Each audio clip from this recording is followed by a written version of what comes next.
तो दोस्तों, मैं दिवाकर सोनी स्वागत करता हूं आपका दिग्गज एकेडमी के ऑनलाइन प्लेटफॉर्म पर। आईसीटी की हमारी श्रृंखला, ये यात्रा एक खूबसूरत रोचक सफ़र चल रहा था, जिसमें हमने लास्ट क्लास में ऑप्टिकल फाइबर के बारे में देखा था। I hope total internal reflection, पूर्ण आंतरिक परावर्तन और कोर क्लेडिंग, बफर और आउटर जैकेट आपको अच्छे से समझ आए होंगे। इसी श्रृंखला में अब हम आगे का जो हमारा टॉपिक है, वायरलेस कम्युनिकेशन, बेतार संचार, बिना तार के जो संचार होता है, जो वेव्स के माध्यम से होता है, उसके बारे में आज अध्ययन करेंगे। बेतार, सबसे पहली बात, बेतार का अर्थ क्या है? जिसमें कि किसी प्रकार का कोई वायर नहीं हो, अर्थात जो भी कम्युनिकेशन हो रहा है वो कम्युनिकेशन वायरलेस मीडियम से हो रहा है, वो वेव्स के मीडियम से हो रहा है, वेव्स के माध्यम से हो रहा है, तरंगों के माध्यम से हो रहा है। कौन सी तरंगों के माध्यम से? इलेक्ट्रोमैग्नेटिक वेव्स के माध्यम से, विद्युत चुम्बकीय तरंगों के माध्यम से। विद्युत चुम्बकीय तरंगे क्या होती है? विद्युत चुम्बकीय तरंगे, कहने को तो हम चीज़ों को पढ़ते वक्त हमें थोड़ा सा लगता है कि ये चीज़ें हम पढ़ रहे हैं, बाकी हम अपने आसपास ही कई सारी विद्युत चुम्बकीय तरंगों से घिरे हुए हैं। जैसे कि सूरज का प्रकाश, विजिबल लाइट। सूरज के प्रकाश के साथ साथ हमेशा सन, जब भी तेज जो सनलाइट होती है, उसमें सनस्क्रीन लोशन क्रीम लगाने की सलाह दी जाती है कि आप यूवी प्रोटेक्शन, जो आजकल क्रीम आती है स्किन की, उस पे लिखा होता है यूवी प्रोटेक्शन, मतलब अल्ट्रा वायलेट रेज से आपका प्रोटेक्शन करता है। यूवी रेज कहाँ से आती है? सूर्य के प्रकाश के साथ आती है। यूवी रेज सूर्य के प्रकाश के साथ आती है, तो विजिबल लाइट भी है सूर्य, और यूवी रेज भी है उसमें। हम टीवी चलाते हैं, टीवी रिमोट से सब कुछ मैनेज कर लेते हैं टीवी का। वो कैसे मैनेज हो रही है? इंफ्रारेड से। माइक्रोवेव ओवन में खाना गर्म कर लेते हैं, माइक्रोवेव, उसके नाम में लिखा हुआ है कि माइक्रोवेव यूज़ हो रही है, खाने को गर्म करने में माइक्रोवेव यूज़ हो रही है। हमारा मोबाइल चल रहा है, रेडियो, टीवी, ये सब कौन सा यूज़ कर रही है मीडियम? किन किन ये आखिरकार इनका जो कम्युनिकेशन हो रहा है, एक डिवाइस का दूसरे डिवाइस के साथ संपर्क हो रहा है, ये डिवाइस के साथ संपर्क किस माध्यम से हो पा रहा है? Radio waves. रेडियो जो चल रहा है, रेडियो वेव्स से चल रहा है। जो इतना सैटेलाइट से स्टारलिंक प्रोजेक्ट हो गया, सैटेलाइट से जो आपको इंटरनेट प्रोवाइड करवाया जा रहा है, उसमें कौन सी वेव्स यूज़ हो रही है? उसमें इलेक्ट्रोमैग्नेटिक वेव्स यूज़ हो रही हैं। तो इलेक्ट्रोमैग्नेटिक वेव्स से हम, एक तरह से देखा जाए तो रोज़मर्रा की ज़िंदगी में हम चारों तरफ से घिरे हुए हैं। इसी को सामान्यतया रेडिएशन का नाम भी दे दिया जाता है, जब अनुमानित या वांछित स्तर से इनकी मात्रा ज़्यादा हो जाती है, और जो हाई फ्रिक्वेंसी की वेव्स होती है, खासकर वो हमारे लिए नुकसानदेह होती है। जो लो फ्रिक्वेंसी की वेव्स होती है, वो इतनी नुकसानदेह नहीं होती है। विद्युत चुम्बकीय तरंगें क्या होती है? इनके कितने प्रकार हैं? इनका क्या क्या यूज़ है? इनका आविष्कार किसने किया? स्पेक्ट्रम क्या होता है? और इनके जो कम्युनिकेशन है, इन पे बेस्ड जो कम्युनिकेशन है, वो हम आज की क्लास में देखेंगे। तो स्टार्ट करते हैं।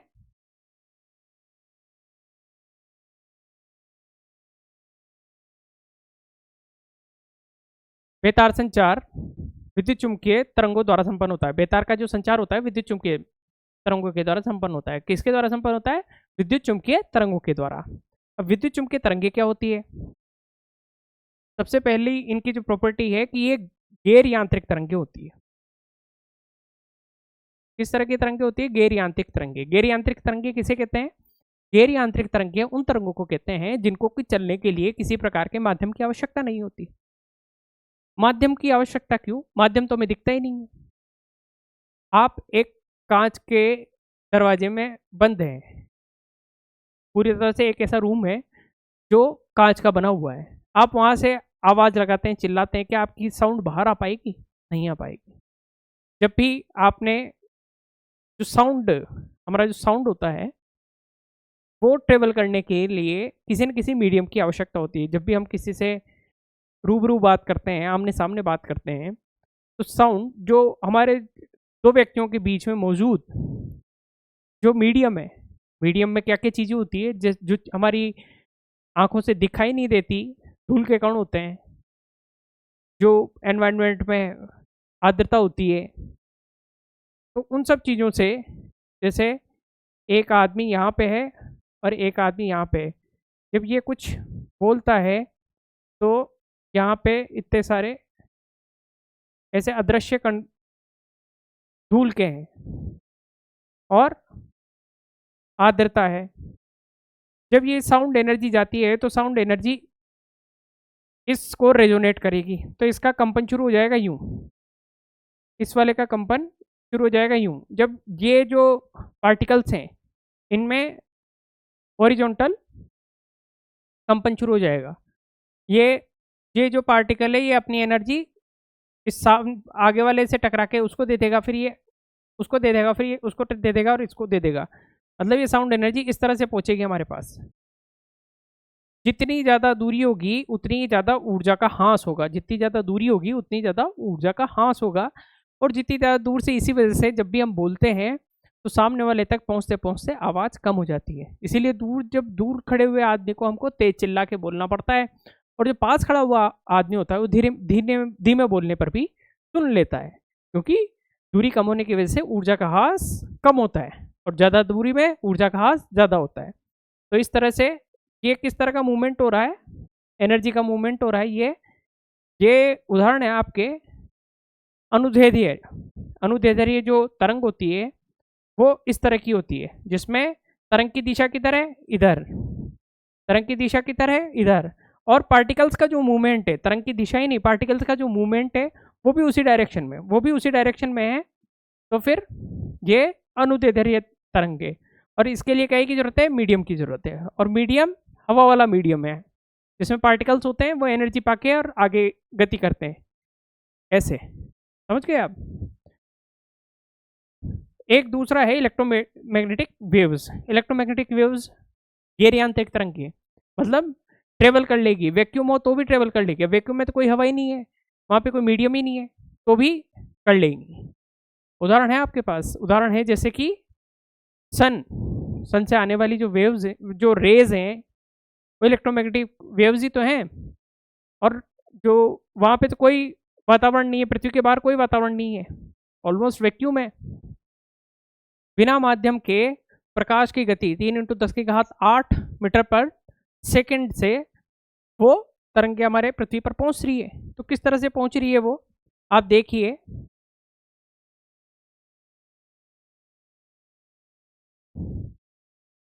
ये है इलेक्ट्रोमैग्नेटिक वेव्स। इलेक्ट्रोमैग्नेटिक वेव्स में क्लियर नहीं दिख पा रहा है, डायग्राम से भी देख सकते हैं इसको। जब भी इलेक्ट्रोमैग्नेटिक वेव्स को देखते हैं तो इसमें दो चीज़ों से इसका निरूपण होता है। पहला जो आपको पिंक कलर में दिखाई दे रहा होगा, ये है इलेक्ट्रिक फील्ड, मतलब विद्युत क्षेत्र लिखा हुआ है यहाँ पे। ये क्या है, विद्युत क्षेत्र।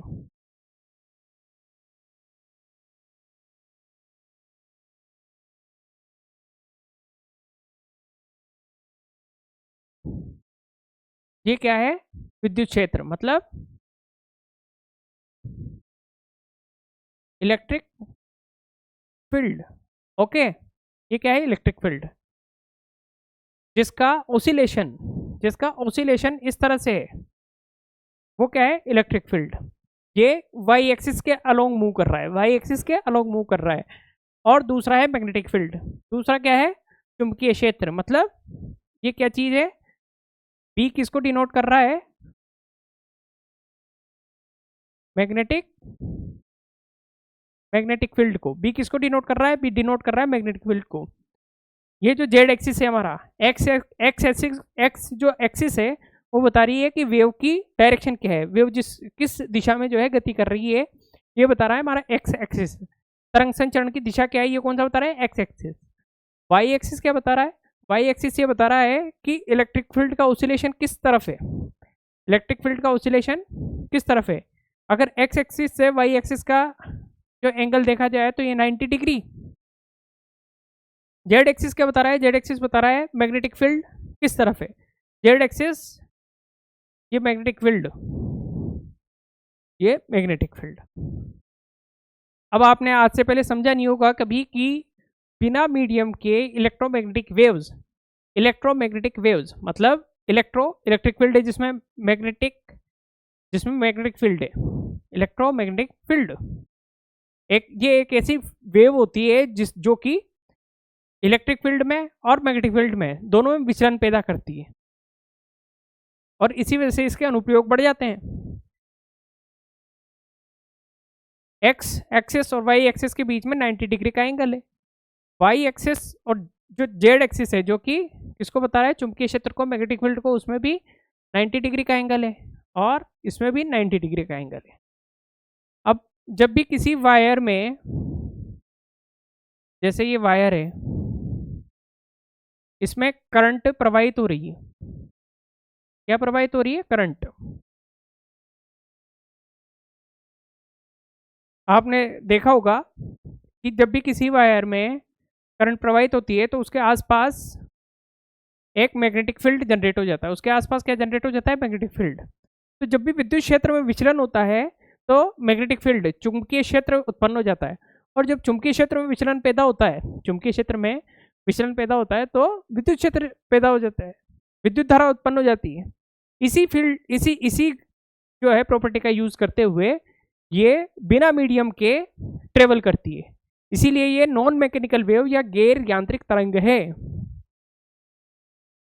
जब इसके मैग्नेटिक फील्ड में बदलाव होगा तो इलेक्ट्रिक फील्ड जनरेट होगा।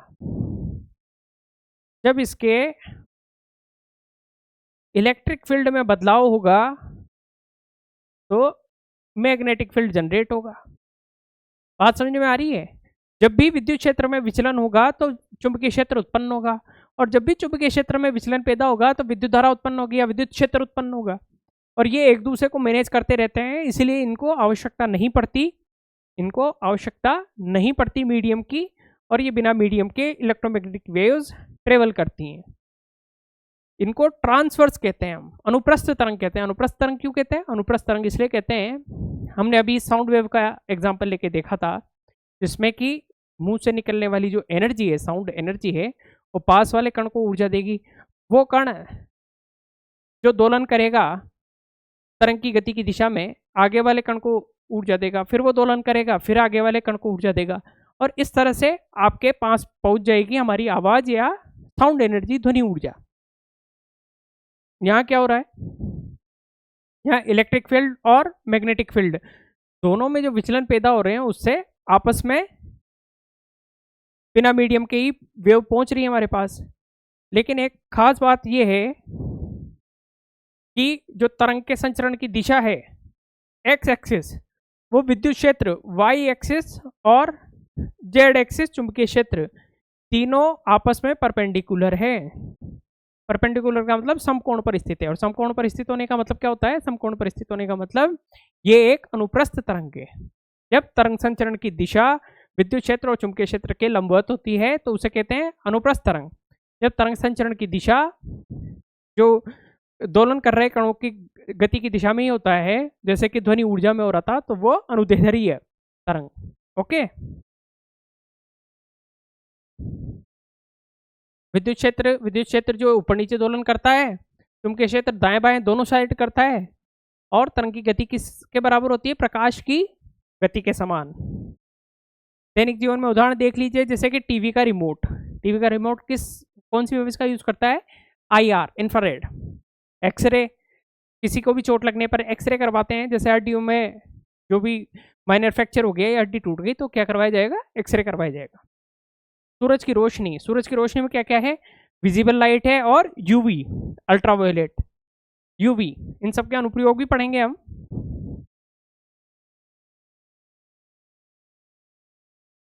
अब इसकी हम बात करते हैं इसकी प्रॉपर्टीज की। इसकी प्रॉपर्टीज में है कि इनका जो नेचर होता है न्यूट्रल होता है। अब आपके दिमाग में प्रश्न उठना चाहिए कि इनका नेचर न्यूट्रल कैसे हो सकता है? इनका नेचर न्यूट्रल कैसे हो सकता है?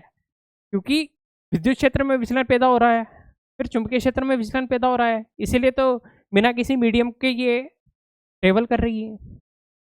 लेकिन अगर आप ओवरऑल देखें तो इनका नेट जो चार्ज होता है वो शून्य होता है। विद्युत क्षेत्र में विचलन तो हो रहा है, लेकिन इनका जो नेट चार्ज है वो शून्य होता है, और इनका कुल द्रव्यमान भी शून्य होता है, मतलब इनका कोई द्रव्यमान नहीं होता। ये कोई द्रव्यमान या कण नहीं है, ये क्या है, ये एक तरंग है, ये वेव है। जैसे आप इसको यूं समझिए कि सूरज की किरण है, सूरज की किरण एक इलेक्ट्रोमैग्नेटिक वेव है। अगर उस पर कोई चार्ज होता तो आयन मंडल जिसमें कि फ्री इलेक्ट्रॉन्स मौजूद रहते हैं, वहाँ से यहाँ आने में ये डिफ्लेक्ट हो जाती कहीं ना कहीं, अपने मार्ग से विचलित हो जाती है। लेकिन सूरज की जो किरण है अपने सीधा अपना मार्ग तय करती है। कई बार बादल आने पे हम देखते हैं कि सूरज की किरणें बिल्कुल सीधी दिशा में पृथ्वी पे गिरती हुई प्रतीत होती है, कहीं विचलित नहीं हो रही है, किसी भी फ्री इलेक्ट्रॉन से कोई प्रभाव नहीं पड़ रहा है, मतलब इन पे न्यूट्रल चार्ज है। और न्यूट्रल चार्ज किस प्रकार से, न्यूट्रल चार्ज इसी वजह से है क्योंकि इनका जो ओवरऑल नेट चार्ज है वो शून्य है। ये मैंने बताया आपको कि गैर यांत्रिक तरंगें होती है, मतलब इनको मीडियम की आवश्यकता होती है कि नहीं होती है, नहीं होती है, मीडियम की आवश्यकता नहीं होती है। और साउंड एनर्जी वाली जो वेवफॉर्म होती है उनको होती है, वो साउंड एनर्जी ध्वनि ऊर्जा नहीं ट्रेवल कर सकती।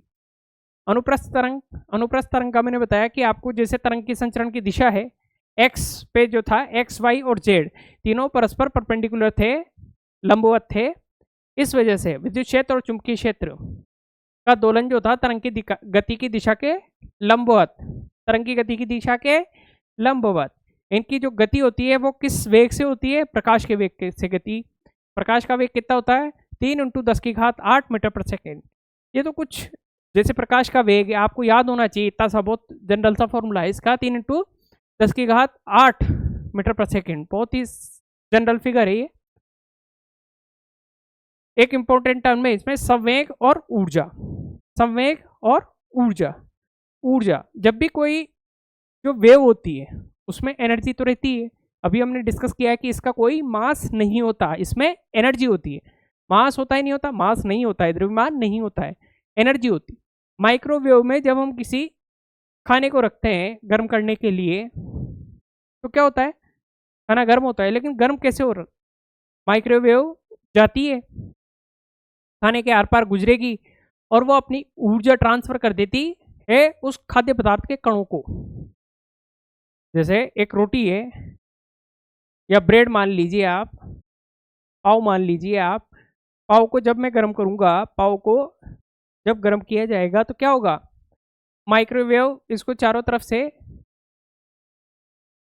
माइक्रोवेव में इस पे चारों तरफ से जो है वेव्स आएंगी, इसके जो कण है वो कण ऊर्जा प्राप्त करेंगे माइक्रोवेव से, वो कण ऊर्जा प्राप्त करेंगे माइक्रोवेव से और उनमें वाइब्रेशन शुरू होगा। वाइब्रेशन शुरू होते ही वो ऊर्जा दूसरे कणों के पास पहुंचेगी, दूसरे कणों के पास पहुंचेगी तो ऑटोमेटिकली एक ऊष्मा उत्पन्न होगी, हीट उत्पन्न होगी, और उस हीट से क्या होगा, ये गर्म हो जाएगा, हीट से क्या होगा, ये गर्म हो जाएगा।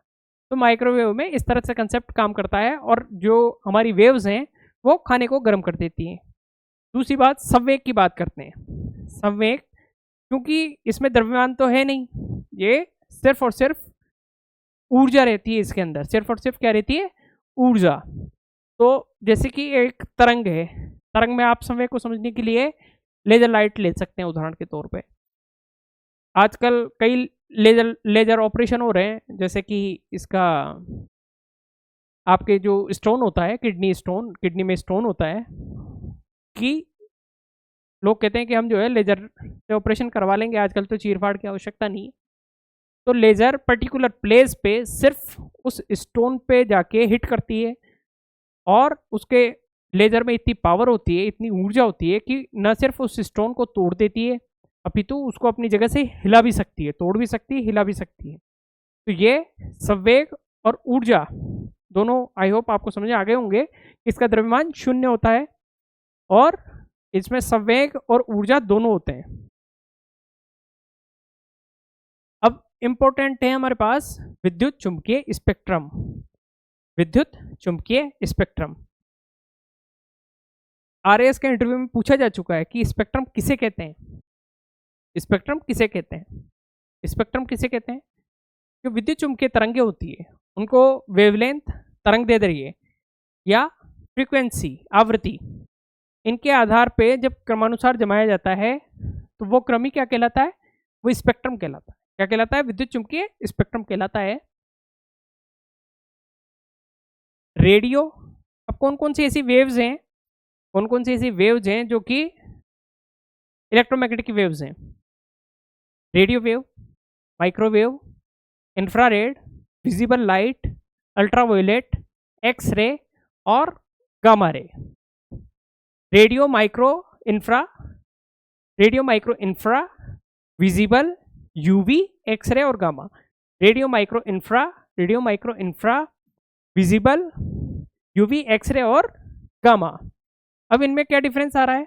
अगर आप इस फोटो को ध्यान से देखें तो जो रेडियो वेव्स हैं इसमें इतना सा, इसमें थोड़ा सा और बड़ा, इसमें थोड़ा सा कर्व आने लगा है, यहाँ पे कर्व थोड़ा ज़्यादा आ रहा है, यहाँ पे थोड़ा और ज़्यादा है, और यहाँ पे तो बहुत ज़्यादा आने लगे, और यहाँ पे तो बिल्कुल ही ज़्यादा हो गया। इनकी फ्रीक्वेंसी, फ्रीक्वेंसी किधर बढ़ रही है? फ्रीक्वेंसी इस साइड बढ़ रही है। अगर सबसे ज़्यादा फ्रीक्वेंसी अगर हम देखेंगे किसकी है? गामा वेव की है। ये वेव है हमारे पास एक। जब एक वेव इस तरह से निरूपित की जाती है, इस तरह से जो है ड्रॉ की जाती है, इसका मतलब ये है कि उसकी वेवलेंथ ज़्यादा है। और जब वेवलेंथ ज़्यादा होती है तो फ्रीक्वेंसी ज़्यादा होगी कम होगी? ये बहुत इंपॉर्टेंट जो रिलेशन है वेवलेंथ और फ्रीक्वेंसी के बीच में, आपको पता होना चाहिए कि जिसकी वेवलेंथ ज़्यादा होती है उसकी फ्रीक्वेंसी कम होती है, और जिसकी फ्रीक्वेंसी कम होती है उसकी वेवलेंथ ज़्यादा होती है। जिसकी फ्रीक्वेंसी कम होती है उसकी वेवलेंथ ज़्यादा होती है, और जिसकी फ्रीक्वेंसी ज़्यादा होती है उसकी वेवलेंथ कम होती है। वेवलेंथ और फ्रीक्वेंसी का यूज़ क्या है? वेवलेंथ और फ्रीक्वेंसी का प्रैक्टिकल यूज़ क्या है?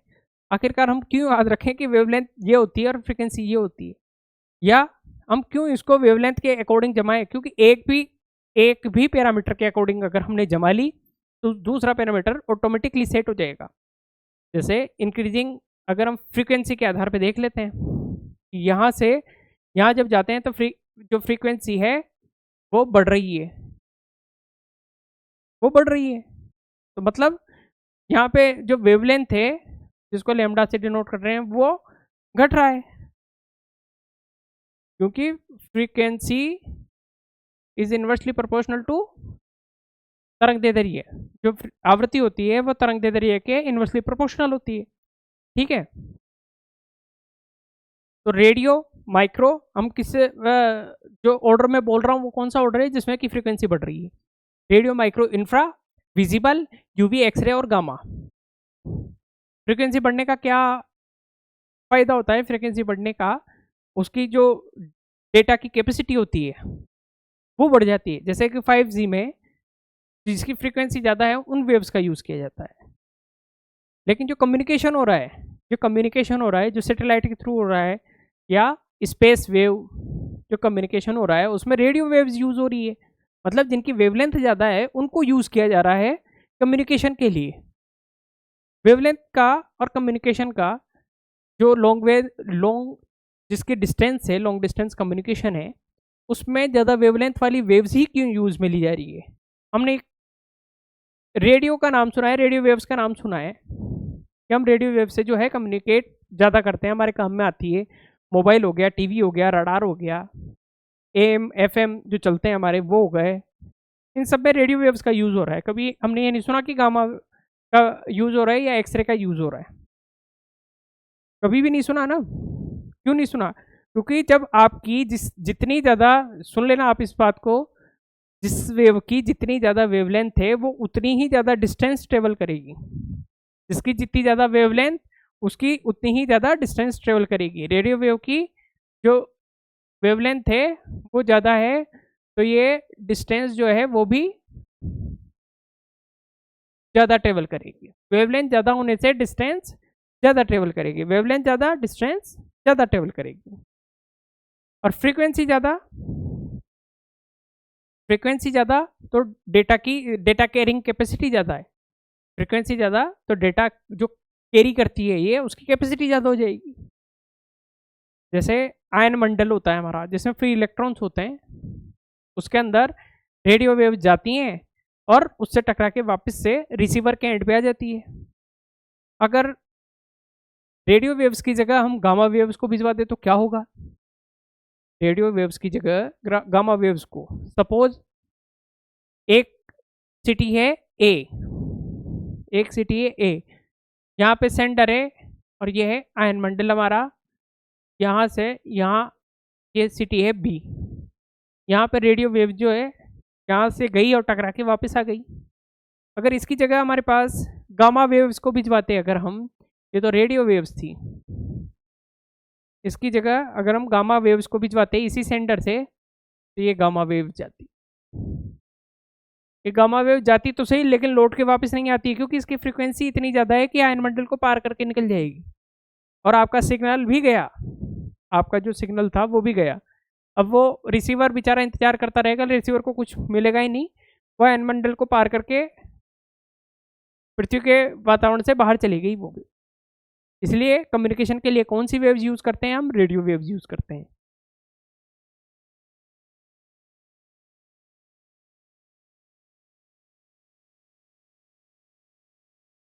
मैंने बताया था आपको कि आरएस के इंटरव्यू में पूछा गया है क्वेश्चन कि विद्युत चुम्बकीय स्पेक्ट्रम किसे कहते हैं, स्पेक्ट्रम किसे कहते हैं। तो आवृत्ति अथवा तरंग दैर्ध्य के अनुसार जो व्यवस्थित तरंगों को व्यवस्थित किया जाता है, उसी व्यवस्थित क्रम को क्या कहते हैं हम? विद्युत चुम्बकीय स्पेक्ट्रम। आपको लिखने के भी काम में आ सकता है और जब वर्बल पूछा जाए तो उसके लिए भी आपको ये काम में आ सकता है कि विद्युत चुम्बकीय स्पेक्ट्रम क्या होता है?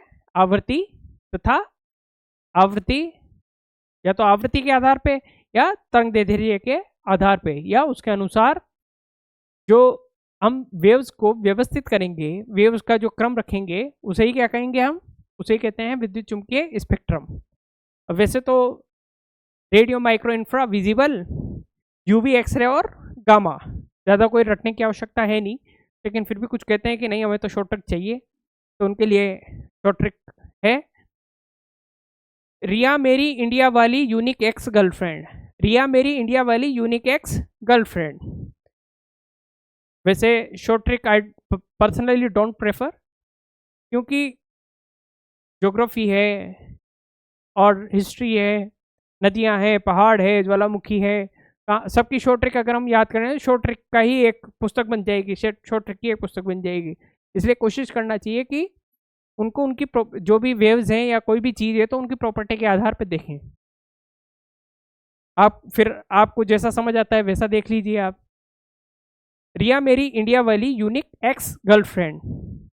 शॉर्ट ट्रिक वैसे वो काम करती है जो आप खुद दिमाग लगाकर बनाते हैं, क्योंकि उसमें आपकी मेहनत होती है, और जब हम किसी चीज़ पर मेहनत करते हैं वही हमारे लिए ज़्यादा लंबे समय तक याद रहती है। इसको आपको रटना पड़ेगा। जब आप खुद से थोड़ा सा दिमाग लगाओगे तो उसको आपको रटना नहीं पड़ेगा। रिया मेरी इंडिया वाली यूनिक एक्स गर्लफ्रेंड। रिया रेडियो, मेरी माइक्रोवेव, इंडिया इंफ्रारेड, वाली विजिबल लाइट। विजिबल लाइट कहाँ से आती है? विजिबल लाइट कहाँ से आती है? विजिबल लाइट आती है सन से, विजिबल लाइट सन से। Unique ultraviolet, unique ultraviolet, X X ray, और गर्लफ्रेंड गामा। रिया मेरी इंडिया वाली यूनिक एक्स गर्लफ्रेंड। रिया मेरी इंडिया वाली unique ex girlfriend. Radio, micro, infra, visible, UV, X ray और gamma. Radio, micro, infra, visible, UV, X ray और gamma. I hope आपको कम से कम इसका ये जो स्पेक्ट्रम है उसका क्रम तो याद हो गया होगा, जिसमें कि रेडियो, जब हम रेडियो वेव के एंड की बात करते हैं तो वेवलेंथ ज़्यादा होती है, इसीलिए कम्युनिकेशन में वेवलेंथ ज़्यादा दूरी के लिए उपयोग। और जब गामा की बात करते हैं तो फ्रीक्वेंसी ज़्यादा, तो वेवलेंथ घट जाएगी मिनिमम। ओके,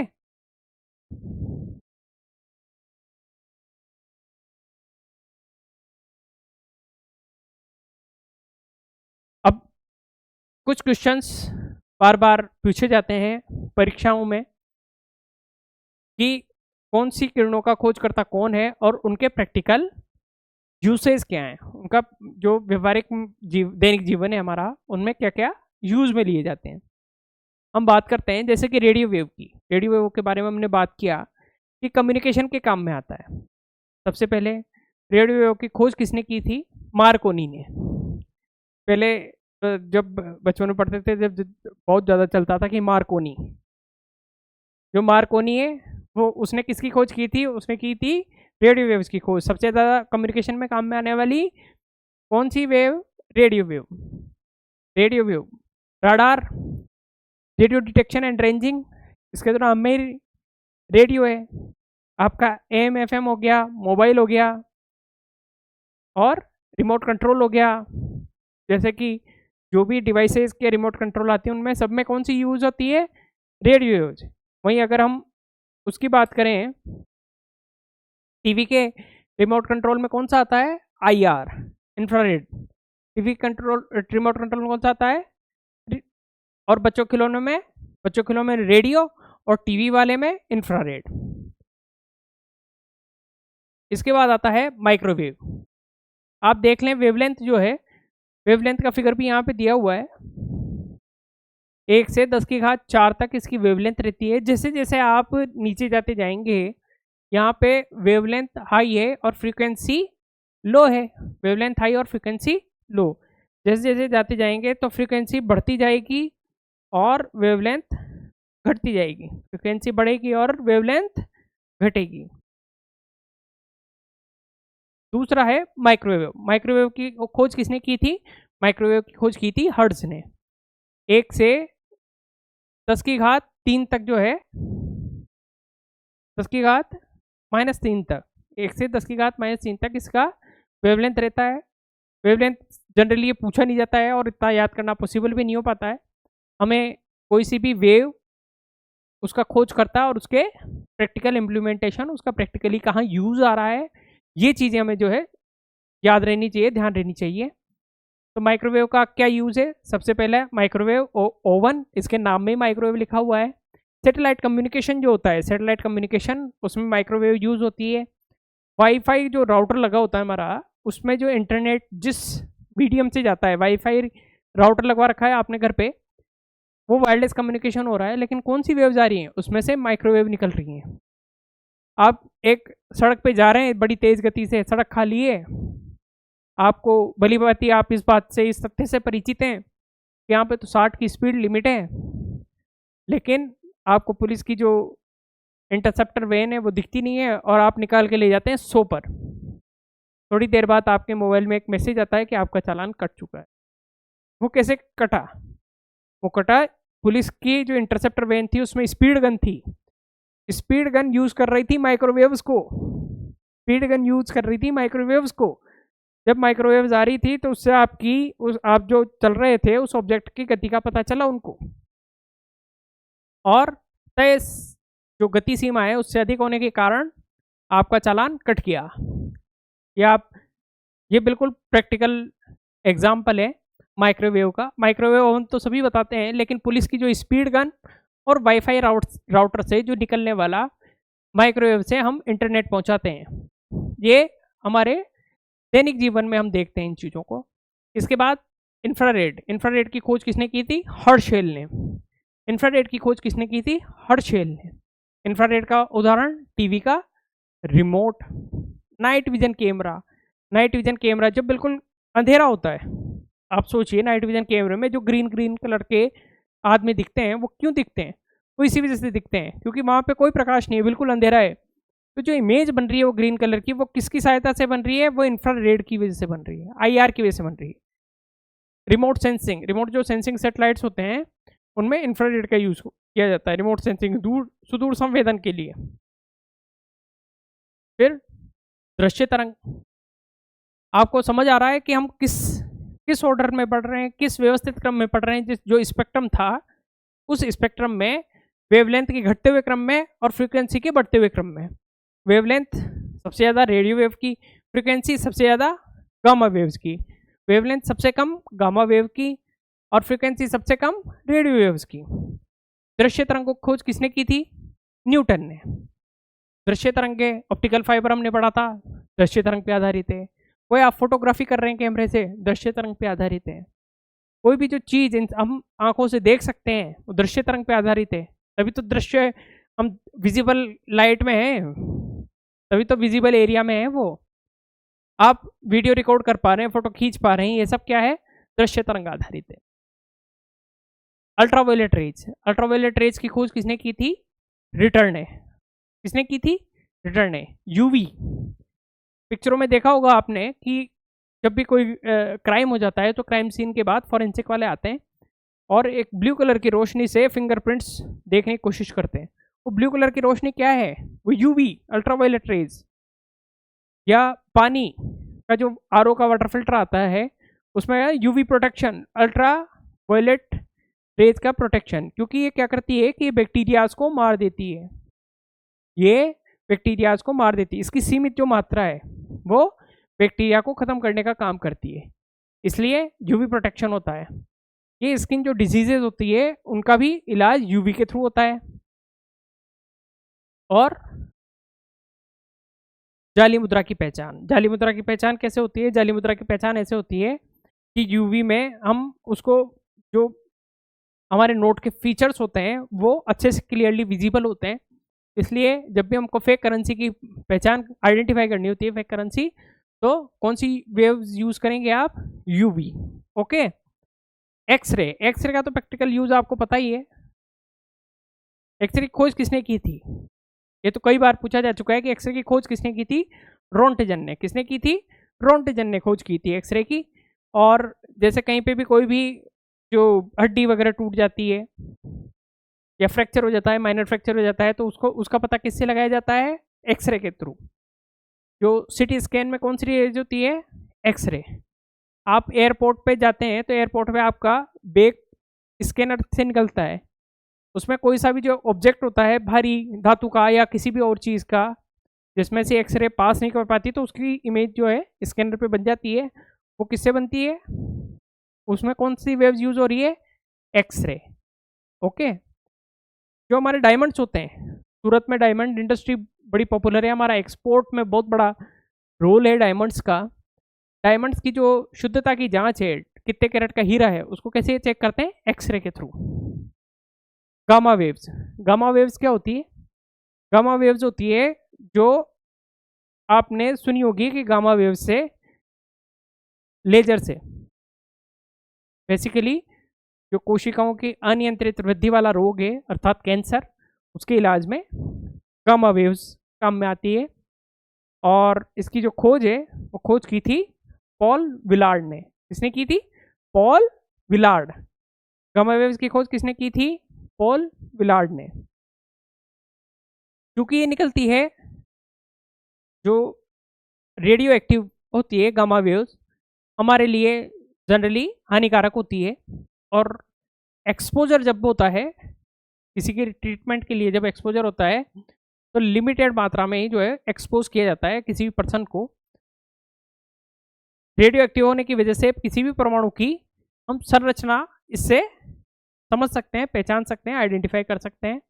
तो परमाणु नाभिक की संरचना को समझने के लिए गामा रे यूज होती है। और धातुओं, जो धातु होती है उनमें जो अच्छे आइटम्स होते हैं, मेटल के अच्छे आइटम्स होते हैं, या जैसे जो सैटेलाइट कम्युनिकेशन होता है उसके लिए जितने भी उपकरण वगैरह बनाए जाते हैं तो उनकी टेस्टिंग होती है। जो मेटल के उसमें कहीं कोई माइनर सी कोई दरार तो नहीं है जो दिख नहीं पा रही हो, और कोई कमज़ोर जगह तो नहीं है, क्योंकि हो सकता है कि बीच में जाके कोई ऐसी प्रॉब्लम आ जाए जिससे जनहानि की संभावना पैदा हो। इस वजह से ऐसी चीज़ों की टेस्टिंग किसके थ्रू करते हैं? हम गामा रेज के थ्रू। तो एक बार वापस से रिपीट कर लेते हैं हम। रेडियो वेव्स, वेवलेंथ ज़्यादा, फ्रीक्वेंसी कम, किसने किया आविष्कार? मार्कोनी ने। माइक्रोवेव्स, फ्रीक्वेंसी बढ़ेगी घटेगी? फ्रीक्वेंसी बढ़ेगी। Radio, micro, infra, visible, UV, X ray और गामा। रेडियो, माइक्रो, इंफ्रा, बोलिए मेरे साथ, radio, micro, infra, radio, micro, infra, visible, UV, X ray और gamma. Radio, micro, infra, visible, UV, X ray और gamma. Radio Marconi, micro Hertz, अवरक्त Herschel, visible light Newton, पराबैंगनी UV Ritter, X ray Roentgen और gamma rays Paul Villard.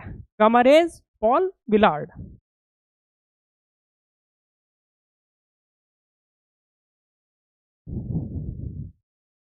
1 minute. हाँ जी। तो हम बात करेंगे अब जो कम्युनिकेशन है हमारा, वायरलेस कम्युनिकेशन है, उसके क्या क्या टाइप्स हैं। उसमें हम देखेंगे लॉन्ग रेंज का कम्युनिकेशन, मतलब लंबी दूरी का वायरलेस कम्युनिकेशन। लॉन्ग रेंज का जो वायरलेस कम्युनिकेशन होता है वो किस किस तरह से होता है, कौन कौन सी वेव्स के माध्यम से होता है, उन वेव्स को यूज़ करने के क्या क्या हमारे बेनिफिट है और क्या क्या उनसे नुकसान है। इसीलिए कुछ जगहों पे कौन सा हम जो है स्काई वेव यूज़ करते हैं, कहीं स्पेस वेव यूज़ करते हैं, कहीं सैटेलाइट कम्युनिकेशन यूज़ करते हैं। इनका आखिरकार इन तीनों में डिफरेंस क्या है? पहला है sky wave communication. Sky wave communication मैंने आपको समझाया था कि स्काई वेव आकाश तरंग, स्काई वेव का मतलब आकाश तरंग। आकाश तरंग में क्या होता है? आकाश तरंग में एक सेंडर होता है और एक रिसीवर होता है। यहाँ से वेव जाती है सेंडर से और आयन मंडल से परावर्तित होकर रिसीवर के पास पहुंच जाती है। सेंटर से गई और आयन मंडल से, ये तो अभी तक सबने पढ़ा है। लेकिन आपने ये पढ़ा है कि आयन मंडल में आखिरकार ऐसी क्या चीज़ है कि वेव वहाँ से परावर्तित हो रही है। मंडल तो और सारे भी हैं, शोभ भी है, समताप भी है, ओजोन भी है, आयन भी है, लेकिन आयन मंडल से ही क्यों परावर्तित हो रही है? इस क्वेश्चन का आंसर हमें पता होना चाहिए। साइंस एंड टेक्नोलॉजी का जो सब्जेक्ट है, अगर हम समझते चलेंगे तो हमारे ऊपर कोई लोड नहीं आएगा और इजीली रिवीजन, एक बार रिवाइज करने से ही हमें आसानी से फैक्ट्स पकड़ने में आ जाएंगे। बस कॉन्सेप्ट की क्लियरिटी होनी चाहिए कि अगर आयन मंडल की बात कर रहे हैं हम स्काई वेव में, लॉन्ग रेंज में, लॉन्ग रेंज में हम बात कर रहे हैं, तो लॉन्ग डिस्टेंस पे जब भी ट्रेवल करेगा वो कम्युनिकेशन होगा। लेकिन आयन मंडल से ही क्यों हो रही है? आयन मंडल से इसलिए हो रही है, आयन मंडल क्योंकि आयनाइज्ड पार्टिकल्स रहते हैं। आयन मंडल को आयन मंडल क्यों कहते हैं? क्योंकि आयोनाइज्ड पार्टिकल्स रहते हैं, फ्री इलेक्ट्रॉन्स वहाँ पे उपस्थित रहते हैं, चार्ज पार्टिकल्स रहते हैं, जो धनायन और ऋणायन जिनको कहते हैं हम, वो वहाँ पे मुक्त अवस्था में उपलब्ध रहते हैं।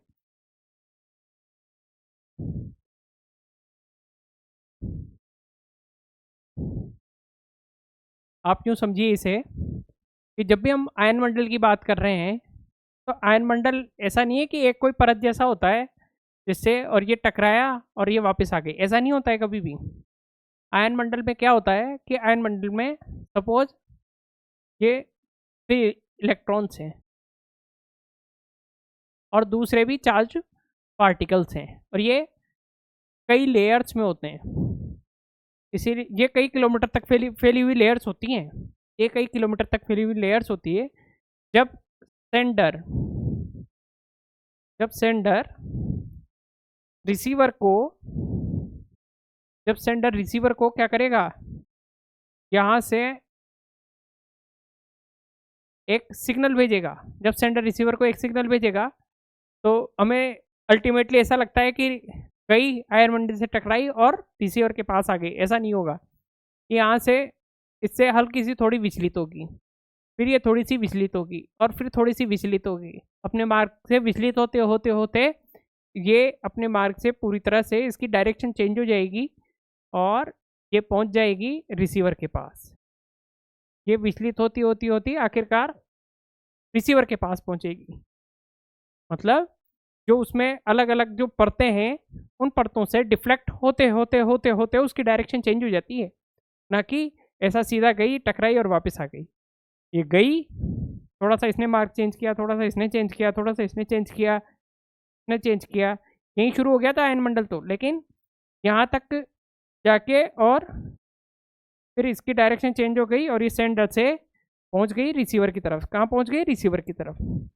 आई होप आपको क्लियर होगा। आयन मंडल, स्काई वेव, स्काई वेव का मतलब आकाश तरंग, स्काई वेव का मतलब आकाश तरंग। देख लीजिए आप, ये ये जो है ये ट्रांसमीटर है, यहाँ से वेव चली आयन मंडल की जो परतों से, रिफ्लेक्ट होती होती होती होती उसकी डायरेक्शन चेंज हुई और वो पहुंच गई रिसीवर के पास और ये अर्थ पे है। तो बहुत, क्योंकि हम कितनी ऊपर जो है वेव भिजवा रहे हैं कि आयन मंडल तक वेव जा रही है, तो बहुत दूरी तक ट्रांसमिशन हो सकता है। पहली बात तो ये हमको समझ आ सकती है। क्या इसमें लाइन ऑफ साइट ज़रूरी है क्या? जो सेंडर है और रिसीवर है, लाइन ऑफ साइट का मतलब ये होता है ये सेंडर और ये रिसीवर, ये पृथ्वी पे है, ये आपस में एक दूसरे को देख सकते हैं, तो मतलब लाइन ऑफ साइट के अंदर है। लेकिन ये तो हो सकता है एक्स शहर हो और ये वाई शहर हो, एक शहर से वाई शहर में हो रहा है, तो दोनों में आपस में लाइन ऑफ साइट नहीं है, कम्युनिकेशन मतलब बहुत बड़ी डिस्टेंस को कवर कर सकता है। और ये क्या चीज़ है? हमारा स्काई, कौन सा कम्युनिकेशन है? स्काई वेव कम्युनिकेशन, जिसको कि हम कहते हैं आकाश तरंग। क्या कहते हैं हम इसको? आकाश तरंग। इसमें आयन मंडल जो है परावर्तक का कार्य करता है। हम समझ लिया आयन मंडल में कैसे डायरेक्ट जाके और रिफ्लेक्ट नहीं हो रही है, थोड़ा डिफ्लेक्शन, थोड़ा डिफ्लेक्शन, थोड़ा डिफ्लेक्शन, और होते होते होते उसकी डायरेक्शन ही पूरी चेंज हो जाती है। और ऐसी ही हमने एक और चीज़ पढ़ी थी, ऑप्टिकल फाइबर। ऑप्टिकल फाइबर में क्या हो रहा था? ये ऑप्टिकल फाइबर में यहाँ से गई, यहाँ मिली, फिर यहाँ से यहाँ, मतलब TIR। What do you mean by TIR? Total internal reflection. ये जो आयन मंडल में परावर्तन हो रहा है, ये ठीक उसी तरह से है जिस तरह से ऑप्टिकल फाइबर में हो रहा था। पूर्ण आंतरिक परावर्तन, पूर्ण आंतरिक परावर्तन, ये पूर्ण आंतरिक परावर्तन की घटना की भांति कार्य करता है। और इसका एग्जाम्पल है रेडियो वेव्स। इसका एग्जाम्पल कौन सा है? Radio waves. अब वापस से इस कथन की पुष्टि होती है कि रेडियो वेव्स इस कम्युनिकेशन में, स्काई वेव कम्युनिकेशन, कौन सी वेव यूज में ली जा रही है? आकाश तरंग में कौन सी? Radio waves. रेडियो वेव्स क्यों? क्योंकि इसका जो तरंग दैर्ध्य है, लैम्डा है, वो ज़्यादा है। वो ज़्यादा है तो इसकी डिस्टेंस जो ट्रेवल करेगी वो ज़्यादा होगी। वेवलेंथ का मतलब क्या होता है? वेवलेंथ का मतलब होता है ये, वेवलेंथ का मतलब ये दूरी, ये जो इसका एक ये है, ये इसकी वेवलेंथ को दिखाती है। और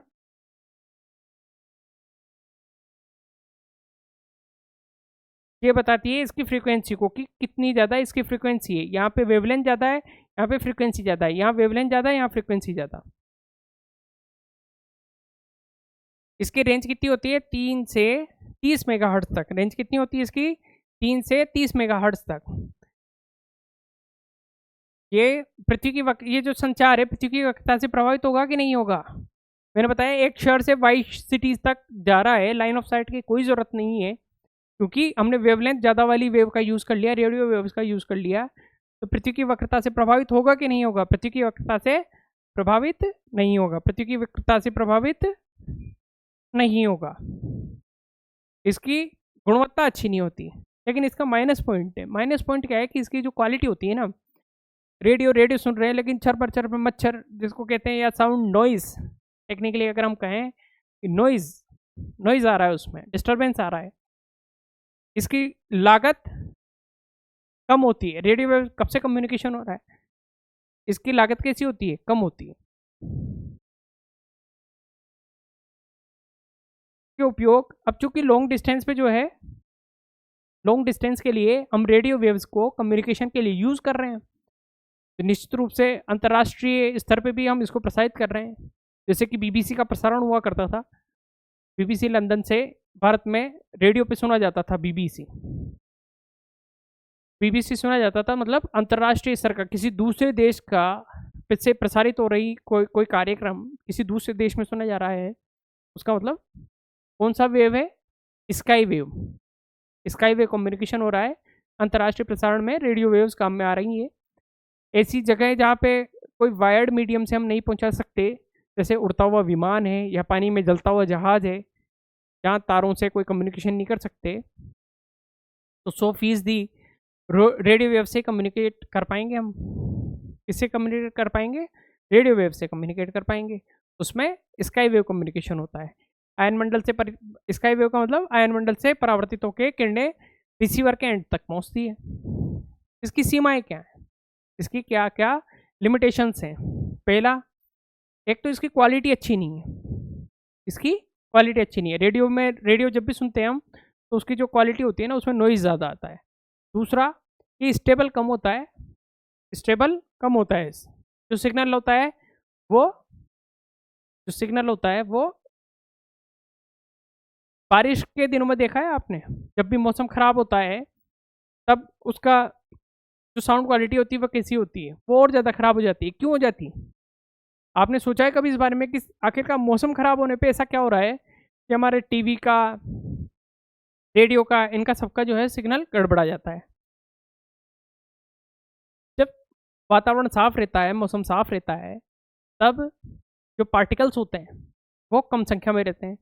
लेकिन जब आंधी तूफान आते हैं, तो धूल के कण और आर्द्रता, मॉइस्चर, पानी की बूंदें, ये सब वातावरण में शामिल हो जाती है। और ये जब शामिल हो जाती है, तो स्कैटरिंग होती है। जो वेव्स आती हैं वो इससे टकराती है, स्कैटर होती है, फैलती है वो। वेव को आना तो चाहिए था, लेट्स सपोज वेव को आयनमंडल से टकरा के आना तो चाहिए था इधर, लेकिन ये मिल गया, ये स्कैटर हो गई। फिर यहाँ मिल गई, यहाँ से स्कैटर हो गई, ये इधर हो गई, ये इधर हो गई। रिसीवर तो यहाँ वेट करता रह गया और ये स्कैटरिंग होके इधर निकल गई। तो प्रॉपर जो सिग्नल इसके पास रिसीवर तक पहुँचना चाहिए था वो नहीं पहुँच पा रहा। प्रॉपर जो सिग्नल पहुँचना चाहिए था वो नहीं पहुँच पा रहा। इवन जो पानी की बूंदें रहती है वो माइक्रोवेव्स को तो एब्जॉर्ब कर लेती हैं। पानी की बूंदें माइक्रोवेव्स जो होती हैं उनको तो एब्जॉर्ब भी कर लेती हैं। तो फिर हमारा कम्युनिकेशन किस तरह से होगा? कम्युनिकेशन पॉसिबल नहीं हो पाएगा। इसीलिए इनमें शोर और इंटरफेरेंस ज़्यादा होता है। इनकी जो फ्रीक्वेंसी रेंज है, कितनी होती है फ्रीक्वेंसी रेंज? 3 से 30 मेगाहर्ट्ज़ तक। 3 से 30 मेगाहर्ट्ज़ तक जो इनकी फ्रीक्वेंसी रेंज होती है वो काफ़ी लिमिटेड होती है।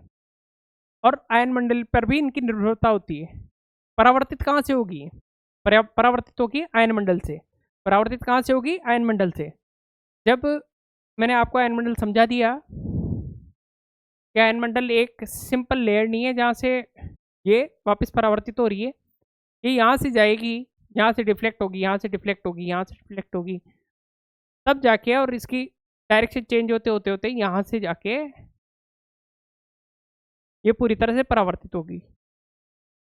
लेकिन कहीं पे आयंस की सांद्रता ज़्यादा है, कहीं पे कम है, तो फिर उसका डिफ्लेक्शन जो है वो उससे प्रभावित होगा कि नहीं होगा? उससे 100% प्रभावित होगा। तो आयन मंडल की स्थिति पर निर्भरता इसकी होती है, जिससे कि हमारा सिग्नल जो है वो प्रभावित हो सकता है। आई होप आप आयन मंडल को इमेजिन कर पा रहे होंगे। जिस तरह से हम ओजोन मंडल की बात करते हैं कि ओजोन मंडल में छेद हो गया,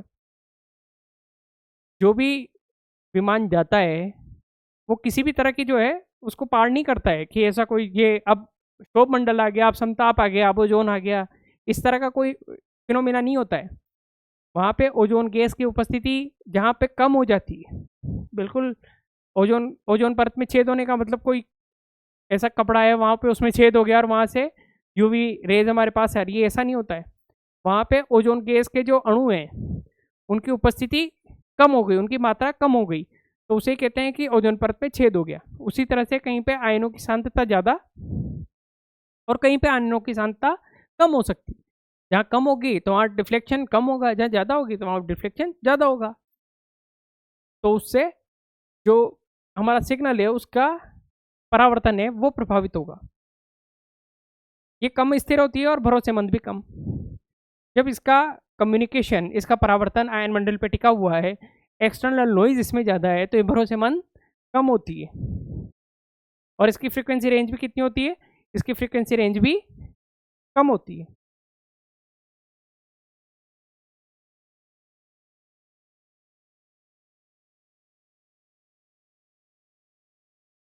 तो एक बार रिवाइज कर लेते हैं, आज हमने क्या क्या पढ़ा है। सबसे पहले हमने वायरलेस कम्युनिकेशन पढ़ा था, जिसमें इलेक्ट्रोमैग्नेटिक वेव्स के बारे में पढ़ा था। इलेक्ट्रोमैग्नेटिक वेव्स में इलेक्ट्रिक फील्ड, मैग्नेटिक फील्ड और तरंग की दिशा एक अनुप्रस्थ तरंग होती है। ये आप अच्छे से डायग्राम बनाइए। इसको जब भी निरूपण करने की बात आए, जब भी कॉपी में लिखने की बात आए, अगर ऐसा नहीं भी बना सकें तो कम से कम इतना सा डायग्राम जिसमें इसको विद्युत क्षेत्र, जिसमें इसको एक विद्युत क्षेत्र, इसको मैग्नेटिक फील्ड, और ये हमारी आ जाएगी एक्स पे तरंग, तरंग संचरण की दिशा, एक्स वाई और जेड पे यहाँ पे तरंग संचरण की दिशा, इतना तो आप बना के ही आए। इनके दैनिक जीवन में देखें हमने, इसकी प्रकृति उदासीन क्यों होती है ये भी हमने अच्छे से समझ लिया कि नेट चार्ज और द्रव्यमान शून्य होता है। निर्वात में किस तरह संचरण करती है, क्योंकि मैग्नेटिक फील्ड से इलेक्ट्रिक फील्ड जनरेट होता है, इलेक्ट्रिक फील्ड से मैग्नेटिक फील्ड जनरेट होता है, दोनों आपस में एक दूसरे को बढ़ाते रहते हैं और वेव आगे मूव करती रहती है। और ये ट्रांसवर्स वेव होती है। कौन सी वेव होती है? ट्रांसवर्स वेव होती है। प्रकाश के वेग से गति करती है, अनुप्रस्थ होती है, संवेग और ऊर्जा दोनों होते हैं। इसमें कौन कौन सी इसकी प्रॉपर्टी अगर पूछ ली जाए बहुत डेप्थ में, तो संवेग और ऊर्जा दोनों होते हैं कि नहीं होते हैं? इलेक्ट्रोमैग्नेटिक वेव्स में दोनों होते हैं। विद्युत चुंबकीय स्पेक्ट्रम दोबारा से radio, micro, infra, visible, UV, X ray और gamma. Radio, micro, infra, visible, UV, X ray और गामा। आप अगर रखना चाहें तो रिया मेरी इंडिया वाली यूनिक एक्स गर्लफ्रेंड, अगर आप इसको याद रखना चाहें तो रिया मेरी इंडिया वाली यूनिक एक्स गर्लफ्रेंड से आप स्पेक्ट्रम याद रख सकते हैं। स्पेक्ट्रम क्या होता है? या तो वेवलेंथ के अकॉर्डिंग या फ्रीक्वेंसी के अकॉर्डिंग जो व्यवस्थित क्रम होता है तरंगों का, इलेक्ट्रोमैग्नेटिक वेव्स का, उसे ही हम विद्युत चुंबकीय स्पेक्ट्रम कहते हैं। किसने किस किस को खोज की थी तो बताइए आप। सबसे पहले दृश्य तरंगों की खोज किसने की थी? न्यूटन ने। दृश्य तरंगों की खोज किसने की थी? न्यूटन ने। एक्सरेज की खोज रोंटगन ने, एक्सरेज की रोंटगन ने। और पॉल विलार्ड ने किसकी खोज की थी? पॉल विलार्ड ने की थी गामा रेज की। पराबैंगनी किरणों की खोज किसने की थी? रिटर्न ने। हर्ट्ज ने किसकी खोज की थी? माइक्रोवेव की। हर्ट्ज ने किसकी खोज की? और मार्कोनी ने किसकी खोज की थी? रेडियो वेव्स ने। मार्कोनी ने किसकी खोज की थी? रेडियो वेव्स की। और इंफ्रारेड की किसने की थी? हर्शेल ने। इंफ्रारेड की हर्शेल ने। लंबी दूरी के लिए बेतार संचार हमने देखा। लंबी दूरी के लिए बेतार संचार, स्काई वेव कम्युनिकेशन देखा। 3 से 30 मेगाहर्ट्ज तक इसकी सीमा होती है, फ्रीक्वेंसी की रेंज होती है। आयन मंडल से जो है किस तरह से परावर्तित होकर वापस से किरणें आती है। पृथ्वी की वक्रता से प्रभावित नहीं होती है, पृथ्वी की वक्रता से ये प्रभावित नहीं होती है, लेकिन बहुत ज़्यादा जैसे इंटरनेशनल हमको प्रसारण करना हो, BBC आ रहा है जैसे, या जहाँ पे वायर्ड कम्युनिकेशन पॉसिबल नहीं है, विमानों के अंदर, जहाज़ों के अंदर, वहाँ पे कौन सा कम्युनिकेशन होगा? स्काई वेव कम्युनिकेशन, क्योंकि लागत इसकी कम आती है, आयनमंडल परावर्तक का कार्य करता है। इसमें कौन सा साइंटिफिक फिनोमिना इसमें इंक्लूडेड है? टोटल इंटरनल रिफ्लेक्शन, पूर्ण आंतरिक परावर्तन। इसकी सीमाएं हमने देख ली। अब नेक्स्ट लेक्चर में हम डिस्कस करेंगे स्पेस वेव कम्युनिकेशन से। ऐसे ही लेक्चर्स के लिए बने रहिए आप दिग्गज एकेडमी के साथ। Thank you.